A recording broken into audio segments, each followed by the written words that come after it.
ಸ ಪದ ಸ ಪದ ಸ ಪದ ಸ ಪದ ಸ ಗಸದ ಗಸದ ಗಸದ ಗಸದ ಗಸದ ರಿ ಗ ಮ ರಿ ಗ ಮ ರಿ ಗ ಮ ರಿ ಗ ಮ ರಿ ಗ ಮ ಪದ ಮ ಪ ಗ ಮ ರಿ ಗ ರಿ ಸ यीशु की वाणी जीवन ज्योति, यीशु की वाणी आत्मा शक्ति, यीशु की वाणी जीवन ज्योति, यीशु की वाणी आत्मा शक्ति। जो इस वाणी पे है चलता अनंत जीवन मुक्ति पाता। जो इस वाणी पे है चलता अनंत जीवन मुक्ति पाता। यीशु की वाणी जीवन ज्योति, यीशु की वाणी आत्मा शक्ति, यीशु की वाणी जीवन ज्योति, यीशु की वाणी आत्मा शक्ति।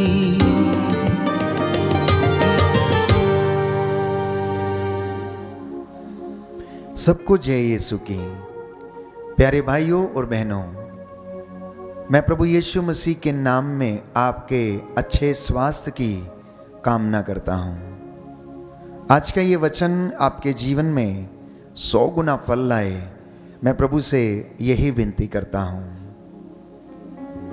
आज इंसान अपनी जिंदगी में कभी कभी बड़ा उदास हो जाता है।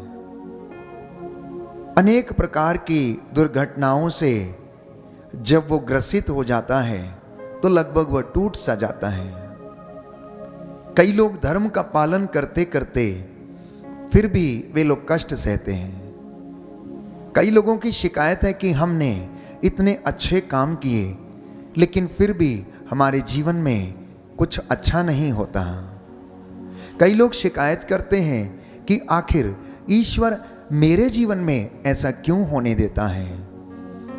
कई लोगों की यह धारणा है कि ईश्वर उन्हें दंडित करता है, ईश्वर उन्हें दंड देता है। तो प्यारे भाइयों और बहनों, ईश्वर कभी कभी हमें सुधारने के लिए दंडित करता है और ऐसा बाइबल हमें बताती है। इब्रानियों का पत्र अध्याय 12 पद संख्या 5 से 8 कि प्रभु जिसे प्यार करता है उसे दंड देता है। वो छोटी छोटी घटनाओं के द्वारा हमारे जीवन में हमें याद दिलाना चाहता है कि इस दुनिया के ऊपर कोई ऐसी परम शक्ति है जो कि इस पूरे सृष्टि को चलाती है, इस पूरी दुनिया की देखभाल करती है। इस दुनिया में अनेक प्रकार के लोग हैं, अच्छे हैं, बुरे हैं। कुछ लोग प्यारे भाइयों और बहनों धर्मी हैं तो कुछ अधर्मी हैं। हर तरीके का इंसान इस दुनिया में रहता है, लेकिन फिर भी बाइबल में बताती है कि परमेश्वर भले और बुरे दोनों के ऊपर अपना सूरज उगाता है। परमेश्वर भले और बुरे दोनों के ऊपर अपना सूरज उगाता है। तो याकूब के पत्र में हम पढ़ते हैं अध्याय 1 पद संख्या 2 से 3 में कि विश्वास के परीक्षण के लिए परमेश्वर दंड हमारे जीवन में आने देता है। और इंसान के जीवन में, एक विश्वासी के जीवन में उसके विश्वास की परख जो है वो इन्हीं परिस्थितियों में होती है, दुख के दिनों में होती है। इसलिए परमेश्वर का वचन ये कहता है कि मैंने तेरी परख आग की भट्टी में नहीं की, मैंने तेरे विश्वास को दुख की भट्टी में परखा। मैंने तुझे दुख की भट्टी में परखा क्योंकि दुख में महिमा छाई रहती है। हम लोग अपने जीवन के विषय में सोचते हैं, अपने कष्टों के विषय में सोचते हैं। परमेश्वर ने तो प्यारे भाइयों और बहनों अपने पुत्र यीशु मसीह को, इकलौते बेटे को भी नहीं बख्शा। उसने उसे भी कष्टों से होकर गुजरने दिया, उसने उसे भी दुख से होकर गुजरने दिया। और जितना वो दुख अधिक सहता था उतना ही उसका ईमान और भी पक्का होता जाता था। उतना ही और वो दृढ़ होता जाता था। शैतान को हराने के लिए वो उतना ही और ज्यादा प्यारे भाइयों और बहनों उत्साहित होकर वो आगे बढ़ता था। क्रूस का भारी बोझ उठाए अपने कंधों के ऊपर वो कलवरी के रास्ते पर चला जाता था और अंतिम क्षणों में प्यारे भाइयों और बहनों परमेश्वर उसे उस क्रूस पर विजय दिलाता है।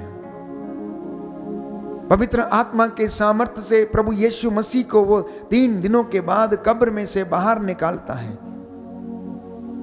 ईश्वर चाहता तो मेरा और आपका वो उद्धार यूं ही कर सकता था, लेकिन यीशु मसीह ने हमारे सामने एक उदाहरण रखा, आत्मत्याग का, बलिदान का, कष्टों को सहने का। परमेश्वर के नाम पर उन कष्टों को सहने का उसने एक उदाहरण हमारे सामने रखा कि जैसा मैंने किया वैसे तुम भी करो, मैंने क्षमा किया तुम भी क्षमा करो, मैंने प्रेम किया तुम भी एक दूसरे से प्रेम करो। इसलिए हमें अपने कष्टों से घबराना नहीं चाहिए और परमेश्वर हमारे जीवन में दंड आने देता है। जिनको वो प्रेम करता है उन्हें वो उस दुख की भट्टी से निकलने देता है ताकि आपका और मेरा विश्वास और भी ज्यादा मजबूत हो जाए, दृढ़ हो जाए, परिपक्व हो जाए। प्यारे भाइयों और बहनों, अय्यूब के ग्रंथ में हम पढ़ते हैं कि अय्यूब जो धर्मी व्यक्ति था उसके जीवन में परमेश्वर ने कष्ट आने दिया। शैतान उस परमेश्वर से कहता है कि तू अपना हाथ इसके ऊपर से हटा और तब हम देखेंगे कि ये तेरा कितना बड़ा भक्त है। अब परमेश्वर ने कहा कि तू उसकी जान को छोड़कर उसके शरीर पर किसी तरीके का भी तू वार कर सकता है, उसे प्रलोभन दे सकता है, लेकिन तो उसके जान को या प्राणों को नहीं छुएगा। उसकी इजाजत मैं तुझे नहीं देता हूं। शैतान ने अय्यूब की परीक्षा ली। अय्यूब का सब कुछ बर्बाद हो गया। उसके शरीर के ऊपर ना जाने कितने असंख्य फोड़े थे। उसके शरीर को इतना कष्ट दिया, इतनी यातना दी, पीड़ा दी, लेकिन अय्यूब ने अपने मुख से, बाइबल कहती है कि एक शब्द भी ईश्वर के विरुद्ध नहीं निकाला। वो ईश्वर के प्रति ईमानदार रहा और यही कहता रहा, ईश्वर ने दिया था, ईश्वर ने ले लिया। अगर वो हमें सुख देता है और हम उसे स्वीकार करते हैं, तो यदि अब वो हमें दुख दे रहा है तो हम उसे स्वीकार क्यों ना करें। अधिकांश लोग दुख में आकर टूट जाते हैं, कष्टों से घबरा जाते हैं, हिम्मत हार जाते हैं और सोचते हैं कि सब कुछ समाप्त हो गया। प्यारे भाइयों और बहनों, एक विश्वासी के जीवन में तब विश्वास और अधिक मजबूत हो जाता है जब आप एक ऐसे मुकाम पर खड़े हों और आपको ऐसा लगे कि सब कुछ समाप्त हो गया है, और उस वक्त आपको परमेश्वर का वचन ये हौसला दिलाए कि नहीं, कुछ भी समाप्त नहीं हुआ। जो बातें मनुष्यों के लिए असंभव हैं वो ईश्वर के लिए संभव हैं। तो प्यारे भाइयों और बहनों, उस वक्त आप परमेश्वर की महिमा अपने जीवन में देख सकते हैं, अनुभव कर सकते हैं। तो आखिर इंसान अपने जीवन में निराश हो क्यों जाता है? कष्टों में घिरा क्यों रहता है? कष्ट उसके जीवन में उसे क्यों सताने लगते हैं? यह मनन चिंतन का विषय है। हर बीमारी, हर कष्ट प्यारे भाइयों और बहनों प्रभु की ओर से नहीं है। हर प्रलोभन प्रभु की ओर से नहीं है। इसलिए आप इस बात को समझ लें कि हर बीमारी या हर कष्ट परमेश्वर की ओर से नहीं है, क्योंकि बाइबल तो हमें बताती है कि तुम में से कुछ लोग अपने कुकर्मों के कारण बीमार पड़ गए थे। तुम में से कुछ लोग अपने कुकर्मों के कारण बीमार पड़ गए थे। अधिकांश लोग ईश्वर की महिमा से वंचित हैं और वंचित हो जाते हैं अपनी ही बुरे कामों के कारण, अपने ही गलत सोच विचार के कारण, अपने ही अविश्वास के कारण वो ईश्वर की कृपा को खो देते हैं। और जब ईश्वर की कृपा से हम वंचित हो जाते हैं तो हमारा जीवन कष्टों में बीतने लगता, दुखों में बीतने लगता। हम अपने आप को हारा हुआ सा महसूस करने लगते हैं। हम अपनी जिंदगी में निराश होने लगते हैं। अपनी जिंदगी में निराशा को हम महसूस करते हैं। क्यों? क्योंकि हमारे जीवन में ईश्वर की कृपा का अभाव हो गया है। परमेश्वर कुछ समय के लिए अपना हाथ जो हमें कृपा देता है वो पीछे कर लेता है। क्रोध के आवेश में कहता है, मैंने अपना मुख इनसे थोड़ी देर के लिए मोड़ लिया था क्योंकि इन्होंने मेरी आज्ञाओं का पालन नहीं किया, इसलिए तो हम कृपा से वंचित हो जाते हैं। और ऐसी परिस्थिति में हम बर्बाद होने लगते हैं, लुटने लगते हैं, शत्रु हम पर आकर आक्रमण करने लगता है। हम ईश्वर की आज्ञा का पालन नहीं कर पाते, उस पर चल नहीं पाते और हम अपने आप को हारा हुआ सा महसूस करते हैं। हमारे कुकर्म, बाइबल कहती है, हमें दंड देते हैं। हमारा अंतःकरण हम पर दोष लगाता है, इसलिए हमें शांति नहीं मिलती और हम यूं ही भटकते रहते हैं कि हमें कहीं ना कहीं शांति मिले। हम में से बहुत सारे लोग बीमार हैं, बहुत सारे लोग कष्ट में हैं। किसी की वाइफ उन्हें छोड़कर चली गई है तो किसी का पति उनसे अलग रहता है, तो किसी के बच्चे अपने माता पिता को छोड़कर चले गए हैं, तो कुछ लोग पूर्वजों से चली आई निरर्थक जीवनचर्या के कारण परेशान हैं। उन बंधनों के कारण वे लोग अपने जीवन में अशांति को महसूस कर रहे हैं, लेकिन परमेश्वर नहीं चाहता कि ऐसा हो। परमेश्वर चाहता है कि आप उसकी कृपा को अनुभव करें, उसके अनुग्रह में जीवन बिताएं। और ईश्वर की एक इच्छा, एक सुरक्षा, स्तोत्र संख्या 91 पद संख्या 14 में हमें मिलती है कि प्रभु का वचन ये कहता है कि प्रभु का दूत उसके भक्तों के पास डेरा डालता है। वो अपने दूतों को आदेश देता है कि वे तुमको अपने हाथों पर उठा लेंगे ताकि गिरने पर तुम्हारे पैरों को पत्थर से चोट ना लगे। जब आप कहीं पर फंस जाते हैं, ऐसे हालात में रहते हैं, ऐसी परिस्थिति में रहते हैं कि कोई सहारा नजर नहीं आता, जब सब कुछ समाप्त हो जाता है, तो याद रखना कि एक व्यक्ति जो हमेशा आपकी और मेरी मदद करने के लिए तैयार रहता है और वो है प्रभु यीशु। उसके स्वर्गदूत हमेशा तैयार रहते हैं हमें अपने हाथों पर उठाने के लिए। बस एक बार याद करना प्यारे भाइयों और बहनों। तमाम उदाहरण हम अपनी जिंदगी में देखते हैं। कई लोग आकर विचार करते हैं और बोलते हैं कि हमने प्रभु को याद किया और प्रभु ने हमारी सुन ली, हमने प्रभु से ये मांगा और प्रभु ने अंतिम क्षणों में हमारा ये काम पूरा कर दिया। प्यारे भाइयों और बहनों, स्तोत्र संख्या 34 पद संख्या 8 में हम पढ़ते हैं कि प्रभु का दूत उसके भक्तों के पास डेरा डालता और विपत्ति में उनकी रक्षा करता है। बोलिए आमीन, आमीन, हालेलुया, हालेलुया, हालेलुया, हालेलुया। हे प्रभु यीशु, हे प्रभु यीशु, मैं विश्वास करता हूँ, मैं विश्वास करता आप मेरी सहायता करते हैं, आप मेरी सहायता करते मैं हैं। समझता हूँ, मैं समझता कि हूँ हम में जो महिमा प्रकट होने वाली जो है, महिमा प्रकट होने वाली उसकी तुलना में उसकी तुलना में इस समय का दुख नगण्य है। नगण्य है। Hallelujah, hallelujah, hallelujah, hallelujah. तो इसलिए चिंता ना करना।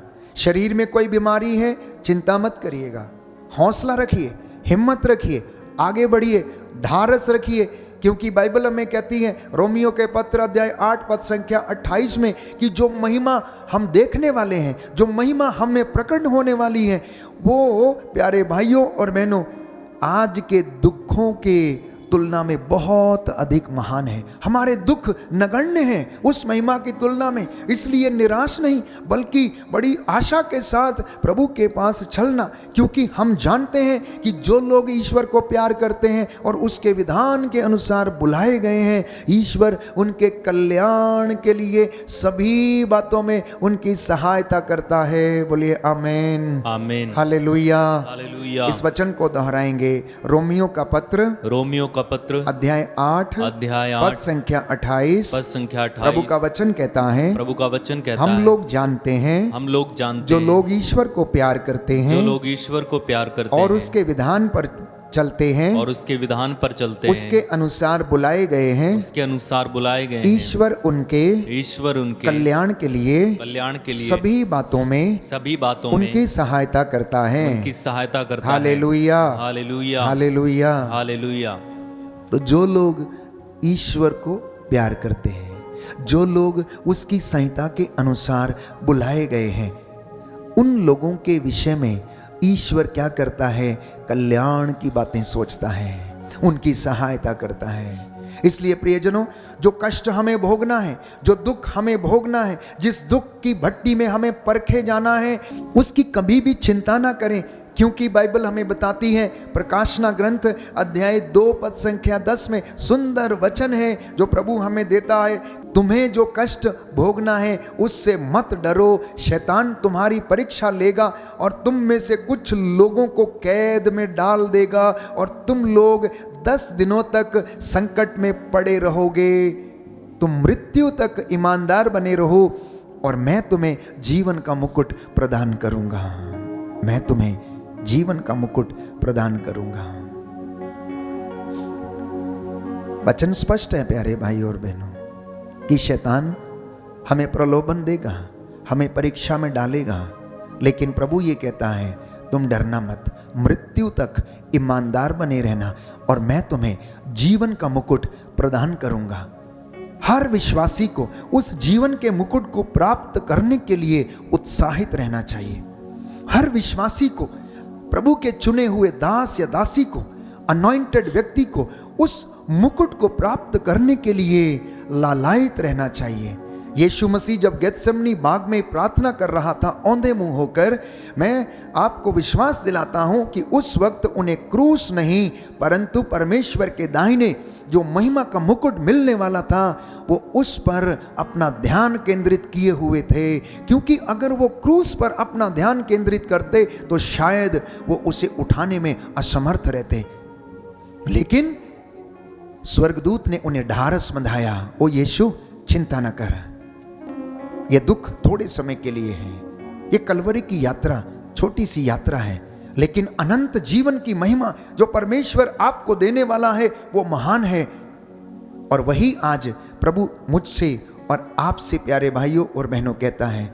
इसलिए हर दंड को परमेश्वर की ओर से ना समझें, क्योंकि बाइबल हमें बताती है, प्रकाशना ग्रंथ अध्याय 3 पद संख्या 19, मैं जिन सबों को प्रेम करता हूं उन्हें डांटता और दंडित करता हूं, इसलिए उत्साही बनो और पश्चाताप करो। इसलिए तुम उत्साही बनो और पश्चाताप करो, तुम्हारा कोई अनिष्ट नहीं होगा, महामारी तेरे घर के निकट नहीं आएगी। मैं अपने दूतों को आदेश दूंगा कि वो तुम्हें अपने हाथों पर उठा लेंगे ताकि गिरने पर तुम्हारे पैरों को पत्थर से चोट ना लगे। आज के ये वचन हमारे जीवन में 100 गुना फल लाए। इसलिए कष्टों में घबराना नहीं, चिंता नहीं करना, बट सब समय हर बात के लिए परमेश्वर का धन्यवाद करते जाना, क्योंकि परमेश्वर को धन्यवाद ज्ञापन अत्यंत प्रिय है। परमेश्वर को स्तुति आराधना अत्यंत प्रिय है। परमेश्वर हमारे बलिदान नहीं परंतु एक दीनहीन, पश्चातापी और धन्यवादी हृदय चाहता है और उसे स्वीकार करता है। आज के इस पवित्र दिन में प्रभु हमें आशीष प्रदान करे, हम उसकी इच्छा के अनुसार जीवन बिता सकें। आमीन।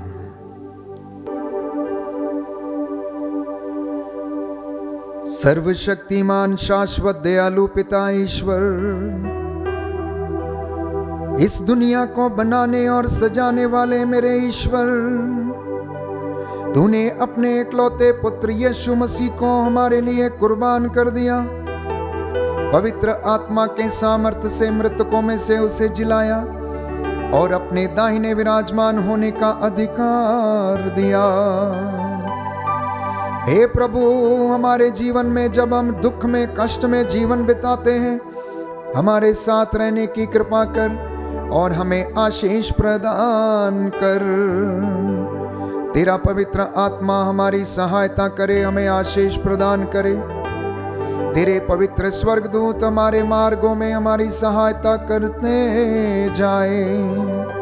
आज के ये वचन हमें हौसला दे, हिम्मत प्रदान करें, जिससे कि हम तेरी मर्जी के अनुसार जीवन व्यतीत करने वाले बन सके। तेरे इन बेटे और बेटियों पर जो इस वक्त तेरा वचन सुन रहे हैं, इनके जीवन में आशीष प्रदान कर। कष्ट में, दुख में ये घबराए नहीं, परंतु मृत्यु तक ईमानदार बने रहें और तूने महिमा का मुकुट प्रदान कर। हमारे जीवन में जो अंधकार है, बुराई है, उसे समाप्त कर दें। पवित्र आत्मा के द्वारा हमें साहस और हिम्मत प्रदान कर।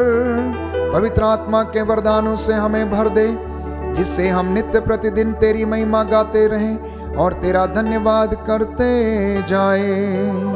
हमारी प्रार्थना सुन ले हमारे उद्धारकर्ता यीशु प्रभु के द्वारा। आमीन।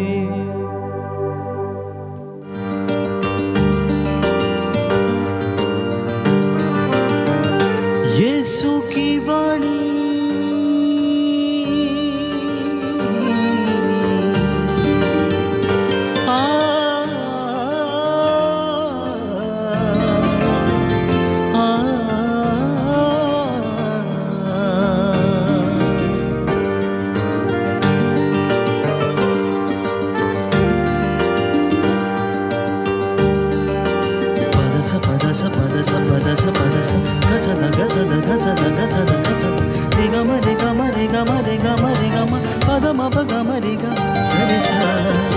यीशु की वाणी जीवन ज्योति, यीशु की वाणी आत्मा शक्ति, यीशु की वाणी जीवन ज्योति, यीशु की वाणी आत्मा शक्ति।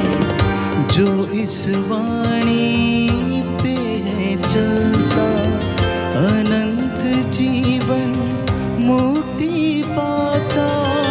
जो इस वाणी पे है चलता अनंत जीवन मुक्ति पाता।